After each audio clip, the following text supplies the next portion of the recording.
This program is sponsored by Thrill City, Hyderabad.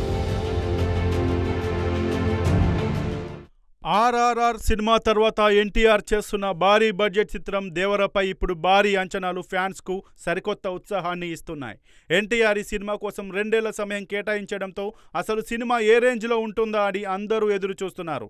Acharya cinema ఫ్లాప్తో Koratala శివకు ఈ cinema చాలా కీలకం.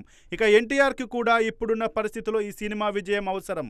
అందుకే ఎన్టీఆర్ చాలా శ్రద్ధగా ఈ సినిమాపై ఫోకస్ పెట్టి పనిచేసిన విషయం స్పష్టంగా చెప్పవచ్చు. ఈ నెల 27న విడుదల కాబోతున్న ఈ సినిమాపై ఫ్యాన్స్ ఇప్పటికే లెక్కలు వేయడం మొదలుపెట్టారు. ఇక విదేశాల్లో కూడా ఈ సినిమాపై పెద్ద ఎత్తున బజ్ క్రియేట్ అవుతోంది అనే చెప్పాలి. ఈ సినిమాతో ఎన్టీఆర్ టార్గెట్ 600 కోట్లు అని, అందుకు తగ్గట్టుగానే సినిమా కోసం ప్లాన్ చేశారని అంటున్నారు టాలీవుడ్ జనాలు. అయితే ఇప్పుడు అమెరికాలో ఈ సినిమా ప్రీ సేల్స్ ఒక రేంజ్లో సంచలనమయ్యాయి.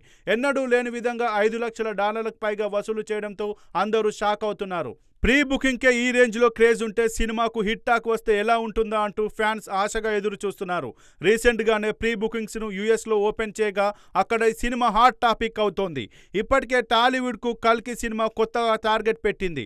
పొరపాటున ఎన్టీఆర్ ఆ టార్గెట్కు దగ్గర వెళ్తే కనీసం ప్రయత్నం జరిగింది అనే సంకేతాలు వచ్చినా అటు బాలీవుడ్ కూడా షేక్ అవ్వడం ఖాయం కనబడుతోంది. ఏది ఎలా ఉన్నా దేవర సినిమా మాత్రం ఇప్పుడు టాలీవుడ్ రేంజ్ని ఖచ్చితంగా పెంచుతుంది అంటున్నారు జనాలు.